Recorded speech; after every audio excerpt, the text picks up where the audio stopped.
ஆனால் குருமூர்த்தி மறுத்த பிறகு மதுரை நீதிமன்றங்களில் பிஜேபி வழக்கறிஞர் போய் தாவேக்காவுக்கு உதவினார்கள். உச்ச நீதிமன்றத்தில் வெளிப்படையாகவே ஆஜரானார்கள். அப்படிங்கிறலாம் பார்த்தா அது சட்டம் மட்டும் தானா, சட்ட நடவடிக்கைகளுக்காக மட்டும்தானா, இல்லை நிஜமாகவே நீங்கள் பிஜேபியோடு உறவில் இருக்கிறீர்களா? இதை 4 பேர் கொடியாட்டினானே உங்க கட்சி தொண்டனா யாரு? உங்கள் அனுமதியோடு வந்தார்களா, அனுமதி இல்லாமல் வந்தார்களா? கழுத்து நெரிச்சு கொண்டிருக்காங்க. இல்ல அது ஒரு பொறுப்பற்ற பேச்சு. அதையெல்லாம் விவாதிக்கிறது கூட தகுதியற்ற பேச்சு. நயினார் நாகேந்திரனுடைய பேச்சு அவருடைய நாக்கில் சனி வந்து அமர்ந்து பேசிய பேச்சு. ஊழல் செய்துவிட்டு அந்த ஊழலை மறைப்பதற்கு, அதிலிருந்து தங்களை பாதுகாத்துக் கொள்வதற்கு அதிமுக போய் சேர்ந்திருக்க பிஜேபியோட அவர்கள் நாம் அல்ல, நாம் தமிழக வெற்றி கழகம்னு சொன்ன வீடியோ தான் ஓடிக்கிட்டே இருக்கு. குறுக்கம் மறுக்கம் ஓடுது சமூக வலைதளங்கள். இந்த கரூருக்கு முன் பின்னுங்கிறது கூட்டணிக்காகன்னு சொன்ன கன்னத்திலே அரையணும். யாராவது சொன்ன தப்பு சார் அது. அப்ப இந்த 41 உயிரை நீங்க மதிக்கவே மாட்டேங்க. கூட்டணிக்கு 1000 விஷயம் இருக்கு சார். 1000 வெக்கம் கட்டத்தானே இன்னும் எவ்வளவோ இருக்க போகுது சார். எவ்வளவோ பார்க்க போறீங்க. சர்மிளா டாக்கீஸ் நேயர்களுக்கு வணக்கம். இந்த நேர்காணலில் நாம் சிந்திக்கிறப்பவர் மூத்த பத்திரிகையாளர் திரு SP லட்சுமணன் அவர்கள். வணக்கம். வணக்கம். கரூர் சம்பவத்தை ஒட்டி சென்னை உயர்நீதிமன்றம் அமைத்த SITக்கு எதிராக மேல்முறையீட்டுக்கு போனாங்க தாவேக்கா. அதில் நிறைய பெட்டிஷனர்ஸ் இருக்காங்க, ஒரு 5-6 பேர் அதில் இருக்காங்க. அதில் குறிப்பாக இந்த SITயின் மீது நம்பிக்கை இல்லை, தனிப்பட்ட ஒரு அமைப்பு இதை விசாரிக்கணும் அப்படின்னு தாவேக்கா தரப்பு கேட்குது. மற்ற தரப்பினர் CBI விசாரணை கோர்றாங்க. இதில் உச்ச நீதிமன்றம் என்ன முடிவு எடுக்க போகுது அப்படின்னு தெரியல. நெக்ஸ்ட் ஹியரிங் நவம்பர் மாதத்துக்கு ஒத்தி வச்சுட்டாங்க. இப்போ தமிழ்நாடு அரசாங்கம் இதை எப்படி டீல் பண்ணுறாங்கன்னு நினைக்கிறீங்க? உங்களுடைய பார்வையினதில் தீர்ப்பு ஒத்தி வைக்கப்பட்டிருக்கு. நாட்டு ஹியரிங் தீர்ப்பு தான் வரப்போது. அதுக்கிடையில் ஒரு பிரமாண பத்திரம் தமிழ்நாடு அரசு கேட்கலாம். என்ன கேள்விகள் கேட்டிருக்காங்கன்னா, சம்பவம் நடந்தது கரூரில், அதோட ஜூரிஸ்டிக்ஷன் மதுரை பெஞ்சு. எதுக்காக சென்னையுடைய பிரின்சிபல் பெஞ்ச் அதை எடுத்தாங்க? ஒரு தனி நீதிபதி ஏன் எடுத்தார்? எந்த சூழல் எடுத்தார்? எடுத்திருக்க கூடாதே, ஏன் எடுத்தார்? பிரின்சிபல் பெஞ்சுக்குன்னு சில தனித்த அதிகாரங்கள் இருக்கு. அதை எங்களுக்கு அது புரியுது. அதை எங்களுக்கு சொல்லுங்க, நாங்கள் புரிஞ்சுக்கிறோங்கிறாங்க. அது சட்டவிரோதம். நேத்தே ஒரு முடிவு எடுத்து தீர்ப்பு சொல்லலை. நீங்க சொல்ற விளக்கத்தின் அடிப்படையில் நாங்கள் எங்களுடைய முடிவை சொல்றோம்னு சொல்லியிருக்கிறாங்க. ஸோ அது நீதிபதி செந்தில்குமார்கிட்ட கேட்டோ, அவர் சார்பாக ரெஜிஸ்ட்ரார்கிட்ட டிஸ்கஸ் பண்ணியோ, எந்த சூழல்ல இந்த வழக்கு பட்டியலிடப்பட்டது, என்ன சப்ஜெக்டுக்குள்ள, எந்த வரையறைக்குள்ள, எந்த வரம்புக்குள்ள, அப்படிலாம் சில கேள்விகளை கேட்டு அவங்க பிரமாண பத்திரம் தாக்கல் பண்ணுவாங்க. அதை ரிட்டன் ஆர்குமெண்ட் தான் கிட்டத்தட்ட ரிட்டனாக சப்மிட் பண்ணுவாங்க. நோ மோர் ஹியரிங், முடிஞ்சு போச்சு எல்லாம். ரிட்டனாக கொடுப்பாங்க. அதை படித்து பார்த்துட்டு அவங்க தீர்ப்பு சொல்ல போகிறாங்க. என்ன பொறுத்த வரைக்கும் சட்ட நடவடிக்கைகள் அது ஒரு பக்கம். அது கிட்டத்தட்ட அரசியல் சப்ஜெக்ட் அதோட முடிஞ்சு போச்சு. அது என்ன நடந்தாலும் உடனே அடுத்த வாரம் கேஸை நடத்தி தூக்கில் போட போகிறது இல்லை மதியழகனை. அது இந்த ஜென்மத்திலலாம் முடியாது. சில ஃபைண்டிங்ஸு, சில அறிவுரைகள், குற்றம் என்ன மதியழகில் என்ன போடுவீங்க? இந்த நடக்கிற நிகழ்வுகளுக்கு, இந்த நிகழ்ச்சிக்கு நான் பொறுப்பெடுத்து நடத்துகிறேன் தான் கொடுங்க. வேற என்ன அவர் பெருசாக பண்ணிட்டாரு? அது சட்ட ரீதியாக ஒரு அக்கௌண்டபிலிட்டி தான். தனித்த இந்த குற்றத்தை அவர் செய்தார், கத்தி எடுத்தார், குத்தினார், உயிர் போயிடுச்சு. குத்தக்கூடாத இடத்தில் குத்தினார், உயிர் போய்விட்ட மதியழகு மேலே கேஸ் இருக்கு. இல்லை, ஒரு தார்மீக பொறுப்பு. அது சட்ட ரீதியான ஒரு வரையறைக்குள்ள, கட்டுப்பாட்டுக்குள்ள கொண்டு வர்றாங்க. தார்மீக பொறுப்புங்கிறது விஜய்க்கு இருக்கணும். கட்சியுடைய தலைவரா பொதுச்செயலாளர் புசியானந்துக்கு இருக்கணும். அதை பத்தி அவங்க துளி கூட கவலைப்படலைன்னு இனிமேல் அப்படி பார்க்கணும். ஒரு ஸ்டேஜ்ல கரூர் சம்பவத்தை தாண்டி நம்ம கடந்து வந்துடணும். ஒரு பாடம் கத்துக்கிட்டு தாண்டி வரணும். சும்மா தூக்கி போட்டு வரக்கூடாது. கரூர் சம்பவத்தில் நம்ம என்ன பாடம் கத்துக்கிட்டோம், இனிமேல் முன்னேற்பாடுகள் எப்படி செய்யணும், யார் வந்து கேட்டாலும் எந்த இடத்துல அனுமதி தரக்கூடாதுன்னு காவல்துறைக்கும் அந்த பொறுப்பு இருக்கு. அவர்களும் ஒன்றும் பெருசா எங்க கடமையை நாங்கள் சரியா செஞ்சுட்டோம்லாம் தப்பிக்க முடியாது. காவல்துறையும் தவறு செய்தது, யாருமே அதை மறுக்கல. ஆனால் நான் எதுவுமே செய்யலைன்னு விஜய் சொன்ன போதுதான் காவல்துறை செய்ய தவறிய விஷயங்கள் கூட கீழே போயிடுச்சு. விஜயனுடைய அந்த ஆணவம் அல்லது திமிர் அப்படிங்கிறது மேலோங்கி இருந்தது. தார்மீக பொறுப்பை தான் விஜய் ஏத்துக்க சொன்னோம். நான் குற்றம் செஞ்சுட்டேன், என்னை மன்னிச்சிருங்க, என்னை ஜெயில போடுங்கன்னு கேட்கல. முதலமைச்சர் அவர்களே என்னைய பிடிச்சுக்கங்க, அவங்கள விடுங்கன்னு இந்த வசனம் எல்லாம் பேசும்போதுதான் எரிச்சல் வந்தது. பரிதாபம் வரல. அந்த வீடியோ வெளியிடுறதுக்கு முன்னாடி வரைக்கும் கூட விஜய் துக்கத்தில் இருக்கார் போல இருக்கு அப்படின்னு தான் நம்மளாம் நினைச்சுக்கிட்டு இருந்தோம். வீடியோவை பார்த்தாதான் திமிர்னா அடங்கலையோ குறையிலையோன்னு நாம ஒரு கடுமையான பார்வை பார்க்க வேண்டிய நிர்பந்தத்தை ஏற்படுத்தியது விஜய் தான். அது மாதிரி வெளியில வந்து நீங்க என்ன சொன்னீங்க, சதி எங்கேயுமே நடக்காது, கரூர்ல நடந்திருக்கு, ஏன்னு மக்களுக்கு தெரியும். அந்த கடவுளே கரூர் மக்கள் வடிவில் நான் பார்க்குறேன், கடவுளே இறங்கி வந்து அவர் பேசுற மாதிரி பார்க்குறேன். சதி நடந்துருச்சா, அதை அவர் மறைமுகமா என்டார்ஸ் பண்றார். ஒரு தலைவர் பண்ற வேலையாது. சரி பண்ணீங்களே, ஆதாரத்தோட நீங்க எத்தனை ட்ரோன் வச்சு அதை காட்சிப்படுத்தினீங்க, எடுத்து வச்சிங்க. ஏதோ ஜனநாயகன் படத்துக்கு பயன்படுத்துறதாலாம் சில வதந்திகள் வருது. அதை பத்தி நமக்கு துளி கூட கவலை இல்லை. நீங்க என்னமோ பண்ணிட்டு போங்க. ஒரு கட்சி நிகழ்ச்சிங்கிற அடிப்படையில் நீங்க சிலதை காட்சிப்படுத்தினீங்களே, வீடியோ எடுத்தீங்களே, அதுல போட்டு பார்த்தது சதிக்கான ஆதாரங்களை திரட்டில நீங்க அந்த வீடியோ வெளியிட்டு இருக்கணும். போற போக்குல சமூக வலைதளங்கள்ல 15 பேரை கத்தியில குத்திட்டாங்க, கழுத்தை நெரிச்சு கொன்னுட்டாங்கன்னு சொன்ன மாரி ஒரு தலைவரும் மறைமுகமா பேசினா, அல்லது அப்படி பேசுபவர்களை மறைமுகமா என்கரேஜ் பண்ணனா, ஒரு தலைவனுக்குரிய பொறுப்பு எங்க? அந்த பொறுப்ப தட்டி கழிக்கிற மாரி, சினிமா வசனம் மாரியே பேசின போது தான் நமக்கு எரிச்சல் வந்தது. அதையெல்லாம் இனிமேலும் செய்யாம, சரி அப்படியெல்லாம் சொன்னீங்க. இது சதி நடந்ததுன்னு மறைமுகமா சொன்னோமே. கோர்ட்ல போய் முதல் வார்த்தை மதுரை ஹைகோர்ட்ல என்ன வச்சாங்க? நடந்தது விபத்து தான். நான் எப்படி பொறுப்பாவேன்னு தான் புசி ஆனந்தோட வக்கீல் ஆரம்பிச்சார். நேத்து கட்சியின் சார்பா பேசப்பட்ட உச்சநீதிமன்றத்துல அந்த வழக்கறிஞர் அங்கே ஐன்னு தான் நான்னு தான் பேசுவார் அந்த வழக்கறிஞர். ஏன்னா அந்த பார்ட்டியாவே தன்னை வரிச்சுக்கிட்டு பேசுவாங்க. நடந்தது விபத்து தாங்கிறதுல எனக்கு உடன்பாடு தான். நான் அதை ஏத்துக்கிறேன்னு தான் அவர் சொன்னார். உங்க கட்சி வக்கீல். அதாவது உங்க கட்சியினுடைய நிலைப்பாடு நடந்தது விபத்து தான். அப்ப சதிதான்னு மறைமுகமா சொன்ன விஜய் பொதுமக்கள் கிட்ட மன்னிப்பு கேட்பாரா? சொல்லுங்க சார். குறைஞ்சபட்ச நியாயம் வேணாமா? எவ்வளவு பெரிய துக்கம் நடந்திருக்கு. அதிலிருந்து மீண்டு வாங்கன்னு முதலமைச்சரே மறைமுகமா சொல்றார். எந்த தலைவரும் தான் கட்சி தொண்டன் சாகிறத விரும்ப மாட்டான்னு உங்களுக்கு ஆதரவாகவும் பேசி கை தூக்கி விடுறார். அத மதிச்சு அதிலிருந்து மீண்டு வந்துகிட்டு திமுகவை ஏறி மிதிங்க அரசியல் ரீதியா. நல்லா மிதிங்கன்னு தான் நம்மளும் சொல்றோம். ஏன்னா அந்த நிலைப்பாட்டை நீங்க எடுத்திருக்கீங்க. தப்பே கிடையாது. உங்களை யாருமே கேள்வி கேட்க முடியாது. உங்க உரிமை அது. ஆனா ஒரு பொது பிரச்சனையில சமூகத்துல பாதிப்பை ஏற்படுத்தி ஒட்டுமொத்த சமூகத்தை அரசியல் எல்லைகளை கடந்து, ஜாதிய எல்லைகளை கடந்து ஒரு துக்கத்தை பார்த்து எல்லாரும் வேதனைப்படுற ஒரு விஷயத்த நீங்க அரசியல் பண்ணீங்கன்னா, அப்ப மற்ற அரசியல்வாதிமார் தான் நான் விஜய் சொல்ல நினைக்கிறாரா? அப்படிப்பட்ட விஜய் எங்க வைக்கணும்னு ஒரு கேள்வி வருதுல்ல.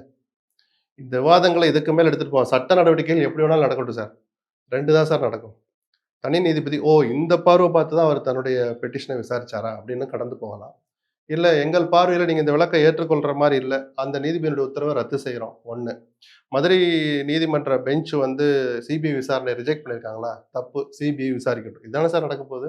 இல்ல எஸ்ஐடி விசாரிக்கட்டும். இல்ல புது எஸ்ஐடி இவர் தலைமையில இவங்கெல்லாம் இருக்கட்டும் அப்படின்னு ஏதோ ஒண்ணு நடக்க போது நடக்கட்டும். அது சட்ட நடவடிக்கைகள். அதுல இனிமேல் அரசியலுக்கு வேலை இல்ல. அரசியல் இருக்கவும் கூடாது. ஆனா விஜய் கிட்ட தான் பொறுப்பு நெறைய இருக்கு. நீங்க யார்? மக்கள் கிட்ட இன்னொரு முறை உங்கள் முகத்தை தெளிவுபடுத்த வேண்டிய, திரைகளை அகற்றிவிட்டு உங்கள் முகத்தை காட்ட வேண்டிய நேரம் வந்திருக்கு. கொள்கை எதிரின்னு சொன்னீங்க. பாஜக வழக்கறிஞர்கள் உங்களுக்காக ஆஜராகுறாங்க. சரி அது சட்டம்னு சொல்றீங்க. அது ஒரு பக்கம் புரிஞ்சுக்கிறோம். அதிமுக சார்பா பிரச்சாரத்தை தொடர்ந்துட்டு இருக்கிற 160 தொகுதிகளை தாண்டி வந்துட்டு இருக்கிற எடப்பாடி இப்போ ஒரு பிரச்சாரம் பண்றார். அதுல தாவேகா கொடியே 4 பேர் ஆட்டுறான். அதுல ஒருத்தன் அதிமுக கலர்லயே சட்டை போட்டிருக்கான்னு சொல்லி அதுவும் அம்பலத்துக்கு வந்துடுச்சு. அப்ப இப்படி எல்லாம் சேஷ்டைகள் பண்ணாதீங்க அப்படின்னு இன்னைக்கு விஜய் சொல்லணும் கூட நான் எதிர்பார்க்கல. ஏன்னா 16 நாள் துக்கத்துல இருக்கிறேன்னு சொல்றாங்க. அதை நம்ம மதிப்போம். ஆனால் அரசியல் நான் வீறு கொண்டு வருவேன், இதை விட வீரியமா வருவேன்னு சொல்றீங்களா? அப்படி வர்ற போது முதல் நாளே இந்த சந்தேகத்துக்கெல்லாம் பதிலளிக்க வேண்டிய கடமை விஜய்க்கு இருக்கு. 4 பேர் கொடியாட்டினானே உங்க கட்சி தொண்டனா யாரு? உங்கள் அனுமதியோடு வந்தார்களா? அனுமதி இல்லாமல் வந்தார்களா? இல்ல அதிமுக தொண்டர்களை எங்கள் கட்சியில் குழப்பத்தை ஏற்படுத்த இப்படி ஒரு முயற்சி செஞ்சிருக்காங்க. அதை நான் கண்டிக்கிறேன்னு சொல்லுவாராம். தானே சார்? என்ன வேணாலும் முடிவெடுங்க. என்னான்னு வெளிப்படையா பேசணும்.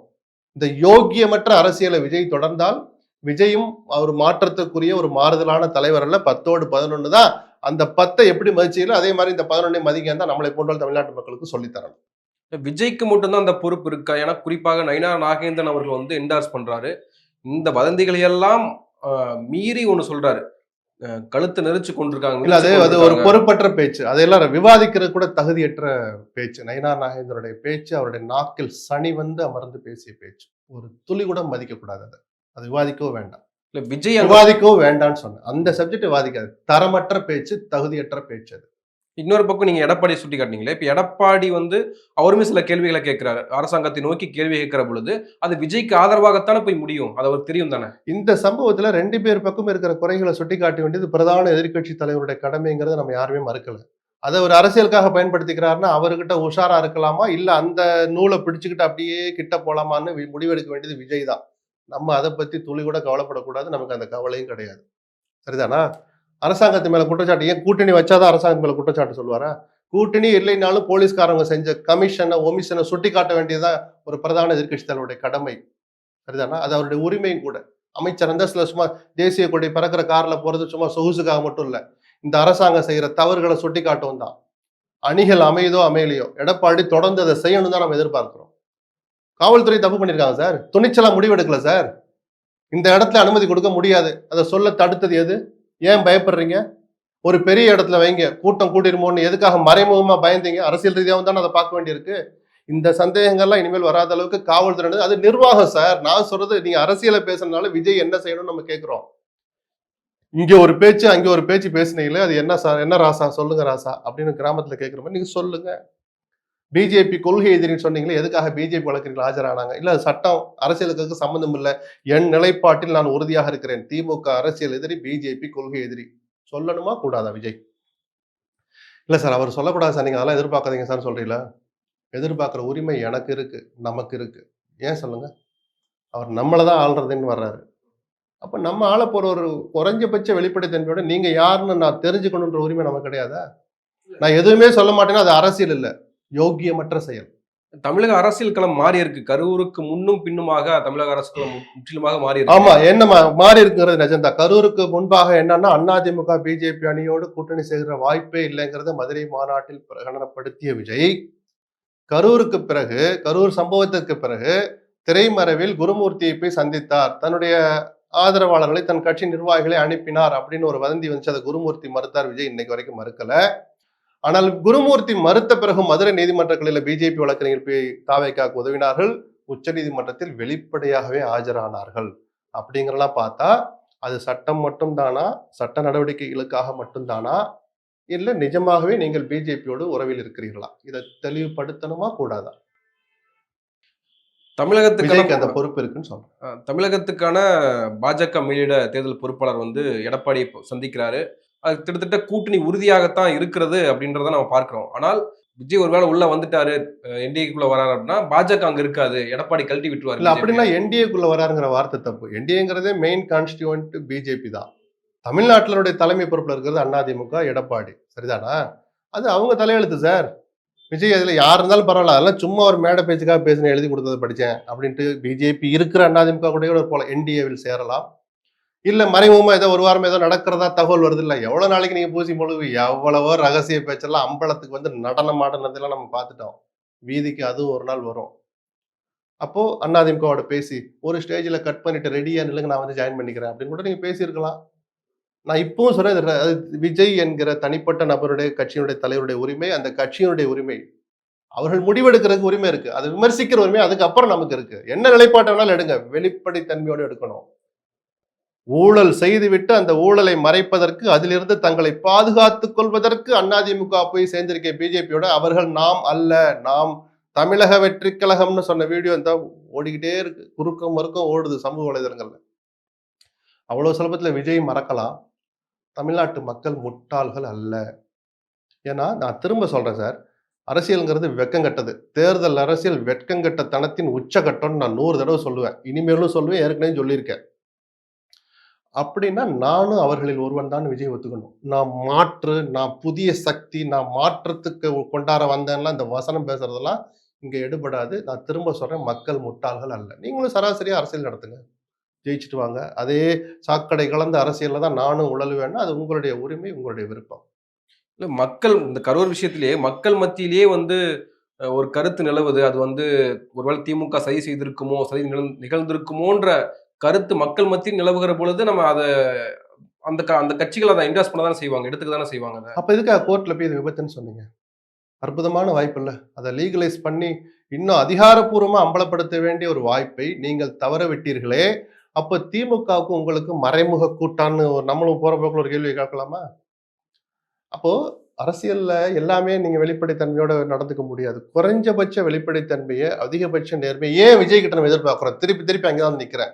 இத்தனை அரசியல் கட்சிகள் இருக்கே திமுக வீட்டுக்கு அனுப்புறதுக்கு, நான் வந்துதான் வீட்டுக்கு அனுப்புவேன்னு சொன்னீங்களே, உங்ககிட்ட இருக்கிற கூடுதல் அந்த கேரக்டர் என்ன, தகுதி என்ன அப்படின்னு தெரிஞ்சுக்கணும்ல நம்ம. அப்போ அவர் பேசட்டும் சார். இல்லங்க, நான் தான் சொன்னேன், அது லீகல். வக்கீல் வழக்கறிஞர்களுக்கு கட்சி கட்சி அனுதாபிகளா இருக்கலாம். அதுக்காக கட்சியோட போய் கூட்டணி வைக்கிறது அர்த்தம் இல்ல. நாங்க அபிஷேக் மனு சிங்வியை தான் முதல்ல அப்ரோச் பண்ணணும். அவர் காங்கிரஸுக்காக ஆஜராகிறார், காங்கிரஸ்காரர். அப்ப நீங்க காங்கிரஸோட கூட்டணி சொல்வீங்களா? அப்படின்னா கேட்கட்டும். அது தனி அரசியல், தனி. இன்னைக்கு நாங்க உறுதியா இருக்கிறோம், பிஜேபி எதிர்க்கிறோம். இல்ல நான் ஒரு நிலைப்பாட்டை எடுத்தேன், இப்ப அரசியல்ல இன்னொரு பாடத்தை கூடுதலா கத்துக்கிட்டேன், இனிமேலும் தப்புன்னு புரிஞ்சுக்கிட்டேன், எனக்கு ஒரு கூட்டணி பலம் தேவைப்படுது, நான் பிஜேபி அதிமுக இருக்கிற என்டிஏவில் சேருகிறேன் சொல்லுங்க. வெளிப்படையா சொல்லணும். இந்த பம்மாத்து பண்ணிக்கிட்டு பூசி மொழிகிட்டு பண்ணீங்கன்னா அப்ப எல்லா அரசியல்வாதியுமே தான் நீங்களும் சொல்றேன் நான். இப்ப டிடிவி ஒண்ணு சொல்றாரு. அதாவது எரியிற நெருப்புல குடிசை எரிஞ்சுகிட்டு இருக்கு. அங்க போய் சுருட்டுக்கு நெருப்பு கேட்கிறாரு எடப்பாடி. அதுபோல தான் வந்து கரூர் சம்பவத்த வச்சு கூட்டணி இல்ல பேசுறது. அவர் உவமைக்காக சொல்லலாம், இருக்கிற சூழல சொல்லலாம். என்னுடைய கருத்தும் அதுதான். 41 பேர் உயிரிழந்த சம்பவத்த அரசியலுக்காக எதற்காகவும் யாரும் பயன்படுத்தக்கூடாதுங்கிறத நான் முதல் ஆளா ஆதரிக்கிறேன். அதிலிருந்து பாடம் கத்துக்கிட்டு இனிமேல் நடக்காம பார்த்துக்கணும்னு எல்லா கட்சிகளும் அனைத்து கட்சி கூட்டத்தை போட்டு போடணும். ஸ்டாலின் சொன்ன மாதிரி அருணா ஜெகதீசன் கமிட்டியோ, இல்ல அது ரத்தாகி வேற ஒரு கமிட்டி போட்டு ஒரு ஃபைண்டிங்ஸ் குடுக்க போறாங்கல்ல, எஸ்ஓபி. இனிமேல் இந்த மாரி கூட்டங்கள் எப்படி நடத்தணும், எப்படி நடத்தக்கூடாதுன்னு. அதுக்கு எல்லா கட்சிகளும் சேர்ந்து உட்கார்ந்து அந்த பொறுப்ப சுமக்கணுமே தவிர, அந்த சாவ மனசுல வச்சுக்கிட்டு, அத ஆதாரமா வச்சுக்கிட்டு, அத ஒரு கண்ணீர் மல்க அத பயன்படுத்தி, அந்த கண்ணீர கொண்டு போய் கூட்டணி கணக்குகளுக்கு பயன்படுத்துவது விஜயாக இருந்தாலும், எடப்பாடியாக இருந்தாலும், டிடிவி தினகரனாக இருந்தாலும் அது தவறுதான். புரியுதுங்களா? அதிலிருந்து பாடம் கத்துக்கிட்டு வெளியில வரணும். இந்த கரூருக்கு முன், பின்னுங்கிறது கூட்டணிக்காகன்னு சொன்னா கன்னத்திலேயே அறையணும் யாராவது சொன்னா. தப்பு சார் அது. அப்ப இந்த 41 உயிரை நீங்க மதிக்கவே மாட்டீங்க. கூட்டணிக்கு 1000 விஷயம் இருக்கு சார். 1000 வெக்கங்கெட்டத்தனம் இன்னும் எவ்வளவோ இருக்க போகுது சார். எவ்வளவோ பார்க்க போறீங்க. நான் திரும்ப சொல்றேன். அது அந்தந்த கட்சிகளுடைய உரிமை சார்.